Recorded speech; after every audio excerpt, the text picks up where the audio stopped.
Hello दोस्तों, नमस्कार। मैं भावेश गजपाल आपका स्वागत करता हूं अपने YouTube चैनल लक्ष्य विद भावेश गजपाल में। तो चलिए आज हम लोग इम्पोर्टेंट टॉपिक इंटरनेशनल ऑर्गेनाइजेशंस के बारे में पढ़ेंगे, अंतर्राष्ट्रीय संस्थाओं के बारे में पढ़ेंगे। जो UPSC, state PSC, SSC, banking और रेलवे के जितने भी एग्जाम हैं सभी में ये कवर करते हैं। और खासकर अभी होने वाले सीजीपीएससी मेंस में जो है पेपर 7 का भाग 2 है, उसमें ये इसके बहुत सारे टॉपिक्स हैं। तो मैं ऐसे 17-18 वीडियो में पूरे ऑर्गेनाइजेशन को फुल डिटेल में कंप्लीट कराऊंगा। आप वीडियो में लास्ट तक बने रहे, कोई भी बिंदु नहीं छूटेगा इससे संबंधित। तो सबसे पहले पढ़ते हैं, आज का पहला टॉपिक रहेगा वर्ल्ड बैंक ग्रुप। तो वर्ल्ड बैंक सिंगल ना होकर वर्ल्ड बैंक ग्रुप है। ये फैमिली ऑफ 5 है। फैमिली ऑफ 5 में मतलब 5 संस्थाओं का समूह है। इन 5 संस्थाओं में आईबीआरडी, आईएफसी, आईडीए, मिगा MIGA और ICSID शामिल हैं। ये जो 5 फैमिली ऑफ 5 है, इसके 5 अलग अलग इकाइयां हैं जो अलग अलग परिप्रेक्ष्य में काम करते हैं। अब इनके क्या काम है, वर्ल्ड बैंक कैसे काम करता है, क्या उसकी उपलब्धियां हैं, भारत से उसके कैसे संबंध हैं, ये सब आगे बताऊंगा। भारत से कैसे संबंध, भारत पहली बार कब जुड़ा, और साथ साथ इसका मुख्यालय, इसके वर्तमान में अभी अध्यक्ष प्रेसिडेंट कौन है और कैसे ये काम करता है, इसका वर्किंग प्रिंसिपल कैसा है, ये सभी मैं वीडियो में बताऊंगा धीरे धीरे। ये इतना ही नहीं है, इसके बाद और आगे बताऊंगा। चलिए बढ़ते हैं सबसे पहले बिंदु की ओर। IBRD, International Bank for Reconstruction and Development. Reconstruction और डेवलपमेंट अर्थात हिंदी में अंतरराष्ट्रीय पुनर्निर्माण एवं विकास बैंक, इसे आईबीआरडी कहा जाता है। इसका गठन 1945 में हुआ। 189 मेंबर जो है, वर्तमान में 189 देश इसके मेंबर्स हैं। 189 कंट्रीज जो देश हैं वो इसके वर्तमान में मेंबर हैं। इसकी रचना ब्रिटेन वुड्स सम्मेलन में 1944 में की गई थी। ब्रिटेन वुड्स में एक सम्मेलन हुआ था 1944 में, उसके लिए इसका स्ट्रक्चर तैयार किया गया था। बाद में 1945 में यह बनाया गया और 1946 से इसने काम करना चालू किया। ये 3 तिथियां हैं आईबीआरडी के लिए। अब ये काम क्या करता है, यह मध्यम आय वाले देशों एवं साख योग्य गरीब देशों को ऋण प्रदान करता है। मध्यम आय वाले देशों का बेसिक डिफरेंस है आईबीआरडी और आईडीए, ये दोनों में डिफरेंस यही है कि ये मध्यम आय वाले देशों को, ठीक है, जो उतने ब्याज दर अफोर्ड कर पाए उनको ये ब्याज दरों पर ऋण प्रदान करता है। बेसिकली इनका सभी का उद्देश्य पॉवर्टी या गरीबी मिटाना है, यही प्राथमिक या प्राइमरी उद्देश्य है सभी का। जबकि आईडीए उनसे और ज्यादा गरीब देशों को लोन देता है, ऋण देता है। जो आईबीआरडी के थ्रू ऋण नहीं ले पाते उनको कम ब्याज दरों पर ऋण देने का काम आईडीए करता है। इसका भी वही उद्देश्य है, क्या करना, गरीबी हटाना। तो दूसरा हम लोग चलते हैं, आईएफसी क्या है, इंटरनेशनल फाइनेंस कॉर्पोरेशन, इसे आईएफसी कहते हैं। दूसरी संस्था है अंतरराष्ट्रीय वित्त निगम, हिंदी में अंतरराष्ट्रीय वित्त निगम आईएफसी। इसकी स्थापना जुलाई 1956 में हुई थी। पहले यह बना, उसके बाद यह बना। इसके 184 देश इसके मेंबर्स है वर्तमान में। विकासमान देशों में निजी क्षेत्र की परियोजनाओं के लिए ऋण एवं इक्विटी फाइनेंसिंग करता है। ये क्या करता है कि विकासमान जो देश है उसमें निजी क्षेत्र की जो परियोजना है उसमें ये क्या करता है, ऋण प्रदान करता है, साथ साथ इक्विटी फाइनेंसिंग करता है। ब्याज की कोई निश्चित दर नहीं है इसमें, ये ब्याज की कोई एक पर्टिकुलर एक दर तय कर दिया गया ऐसा नहीं है। वो उस सिचुएशन को देखते हुए ब्याज की दर तय करते हैं। साथ साथ सबसे बड़ा बहुपक्षीय स्रोत भी है, ये सबसे बड़ा बहुपक्षीय स्रोत है आईएफसी। तीसरा जो संस्था है वो है आईडीए, इंटरनेशनल डेवलपमेंट एसोसिएशन। ये डेवलपमेंट बने हुए को थोड़ा बढ़ाना, तो डेवलपमेंट करने के लिए ये बना है। हिंदी में अंतरराष्ट्रीय विकास संघ इसका नाम है। इसकी स्थापना सितंबर 1960 में की गई। 173 देश वर्तमान में इसके मेंबर्स हैं। और इसका काम क्या है, विश्व के ऐसे गरीब देश जो आईबीआरडी से ऋण नहीं ले पाते, समर्थ नहीं है, उन्हें भारी रियायतों के साथ ऋण देती है। कौन, आईडीए। जो आईबीआरडी से ऋण नहीं ले पाएंगे वो आईडीए से ऋण लेंगे। ऐसे गरीब देश जो उनकी ब्याज दर से संतुष्ट नहीं हो पाते तो वो उनको ब्याज दर में रिलैक्सेशन देकर, मतलब छूट देकर आईडीए से ऋण लेते हैं। ऐसे गरीब देश, हमारा इंडिया यहीं से आईडीए से ऋण लेता है कुछ परसेंट ऋण आईबीआरडी देता है, लेकिन सर्वाधिक जो ऋण है आईडीए के थ्रू हम लोग लेते हैं। ठीक है, अब आ जाइए चौथा, मिगा। मिगा MIGA, multilateral investment guarantee agency इसका नाम है। हिंदी में बहुपक्षीय निवेश प्रत्याभूति एजेंसी, मतलब बीमा, सिक्योरिटी, प्रत्याभूति का तात्पर्य, या बीमा बोल सकते हो। प्रत्याभूति एजेंसी 1988 में इसका गठन हुआ। 181 देश इसके वर्तमान में मेंबर्स हैं। ये क्या करता है, विकासमान देशों में विदेशी निवेशकों को प्रोत्साहन देता है। ऐसे विकासमान देश जो विकसित हो रहे हैं की ओर चल रहे हैं, उनमें विदेशी निवेशकों को वो प्रोत्साहित करते हैं कि आप इस देश में जाकर क्या कीजिए, इन्वेस्ट कीजिए, और अगर कोई क्षति होती है तो उस क्षति की पूर्ति हम लोग करेंगे, हम आपको बीमा कराएंगे। अब वो बीमा में क्या कीजिए शामिल है, वह विदेशी निवेशकों को गैर व्यवसायिक खतरों के कारण हुई क्षति की प्रत्याभूति यानी बीमा करता है। क्या करता है, प्रत्याभूति यानी बीमा करता है गैर व्यवसायिक खतरे। अब ये गैर व्यवसायिक खतरे क्या क्या होंगे, जैसे कि मुद्रा हस्तांतरण, मनी ट्रांसफर जो होते समय जो हेराफेरी हो जाती है, साथ साथ संपत्ति हरण, संपत्ति को छीन लिया, इसके अलावा आपके युद्ध हो गए, नागरिक उपद्रव हो गए, ये सभी गैर व्यवसायिक खतरे हैं। इन सबके लिए भी बीमा कौन करेगा, मीगा करता है। और विदेशी निवेशकों को क्या करता है, प्रोत्साहित करता है कि आप इस देश में जाकर इन्वेस्ट कीजिए।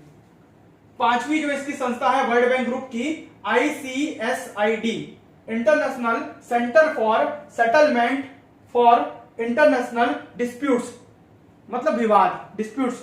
तो इंटरनेशनल विवादों को निपटाने के लिए मुख्य रूप से ICSID संस्था का बनाया गया है, जिसका हिंदी नाम निवेश संबंधी विवादों के निपटारे के निमित्त अंतरराष्ट्रीय केंद्र, इसका हिंदी नाम है निवेश संबंधी विवादों के निपटारे के निमित्त अंतरराष्ट्रीय केंद्र, जिसे ICSID कहते हैं। इसकी स्थापना 1966 में की गई। ठीक है, 1966 में इसकी स्थापना की गई और 163 देश वर्तमान में इसके मेंबर्स हैं। 163 कंट्रीज इसके मेंबर्स हैं ICSID के। ये प्रमुख रूप से क्या काम करता है, बताया था कि निवेश संबंधी जो भी विवाद होंगे उसको ये सुलझाने का काम करेगा, विवादों का निपटारा यही करता है अंतरराष्ट्रीय डिस्प्यूट्स को सुलझाने में। अब एक मेन बिंदु मैं बता देता हूं कि भारत 1, 2, 3, 4 का मेंबर है, डिस्प्यूट्स वाले का मेंबर नहीं है। भारत 1, 2, 3 और 4 का मेंबर है, 5वें का मेंबर्स नहीं है इस वर्ल्ड बैंक ग्रुप में। इंडिया केवल 4 का मेंबर है। इसको याद रखने का तरीका है RFID डिस्प्यूट्स, RFID का मेंबर है, डिस्प्यूट्स का नहीं है। एक एक वर्ड पकड़ लो, देखो अंडरलाइन किया हूं, याद करने का तरीका। ठीक है, मतलब रिकंस्ट्रक्शन वाले का मेंबर है, फाइनेंस वाले का मेंबर है, डेवलपमेंट वाले का मेंबर है, इन्वेस्टमेंट वाले का मेंबर है। सबका बीच बीच वाला वर्ड पकड़ लिया, इसी से बना RFID, reconstruction, finance, I for investment, D for development, ये सभी का मेंबर है। लेकिन डिस्प्यूट्स मतलब डिस्प्यूट्स वाले का मेंबर नहीं है, जो विवाद संबंधी निपटारे करता है उसका मेंबर नहीं है भारत केवल 4 का ही मेंबर है। अब आ जाओ वर्ल्ड बैंक पे। तो वर्ल्ड बैंक मुख्य रूप से IBRD और IDA से मिलकर बनी है, यही दो संस्था मिलकर ही वर्ल्ड बैंक कहलाता है। ये वर्ल्ड बैंक ग्रुप है, वर्ल्ड बैंक अलग चीज है। तो बेसिकली 1945 में ही इसकी स्थापना हुई ऐसा मान सकते हैं, क्योंकि इसका प्राथमिक संस्था IBRD 1945 में गठित किया गया। इसलिए वर्ल्ड बैंक की स्थापना भी कब हुई, 1945 में हुई, जब इंटरनेशनल मॉनेटरी फंड बना था, IMF बना।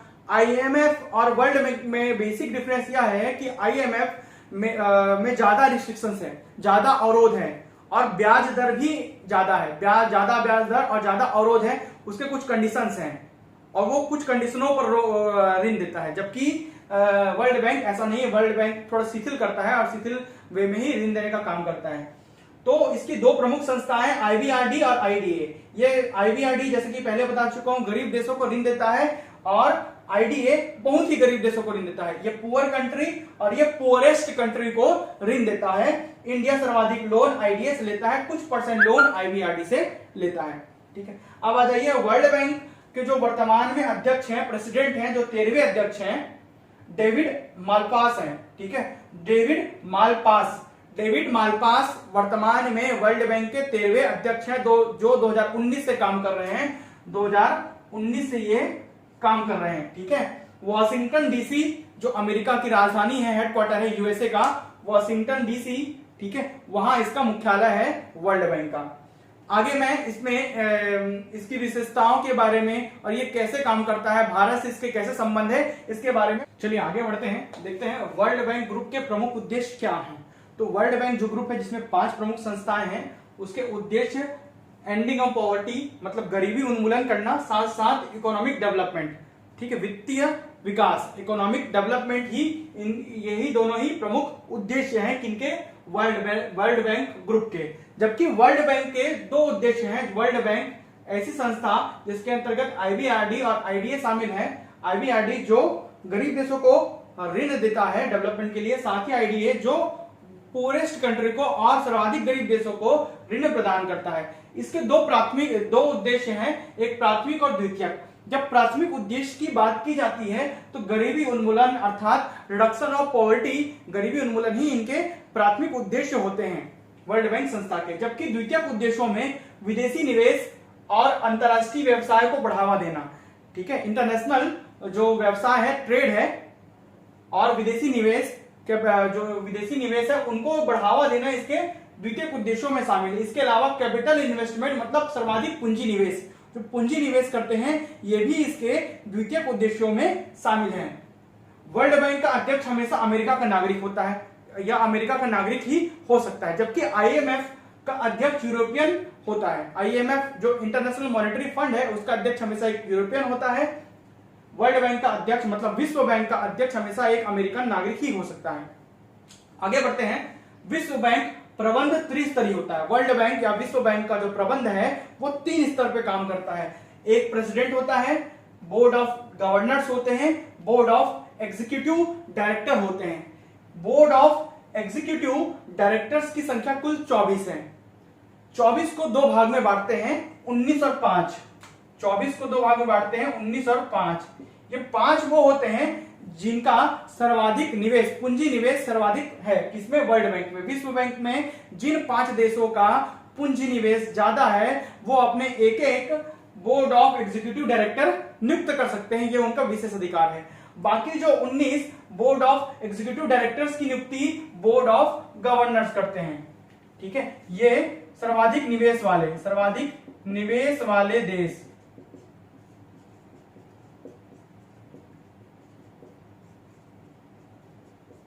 निवेश वाले देशों द्वारा 5 की नियुक्ति होती है, जबकि 19 की नियुक्ति बोर्ड ऑफ गवर्नर्स ही करते हैं।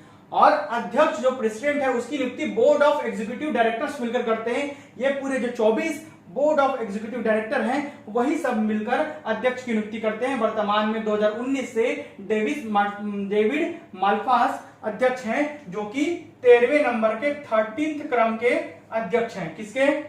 वर्ल्ड बैंक ग्रुप के। ठीक है, वर्ल्ड बैंक के। तो विश्व बैंक और भारत का क्या संबंध है?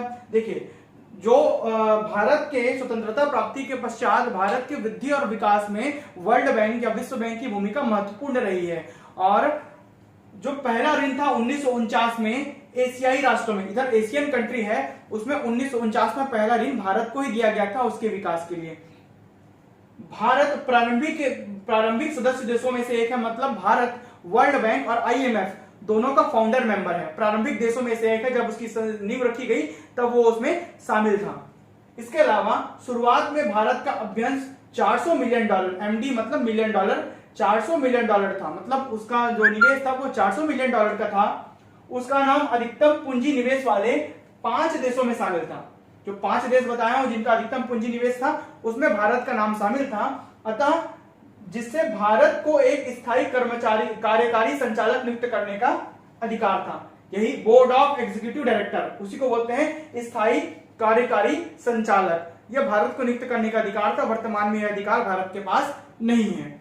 इस प्रकार ये वर्ल्ड बैंक ग्रुप और वर्ल्ड बैंक की पूरी कहानी है।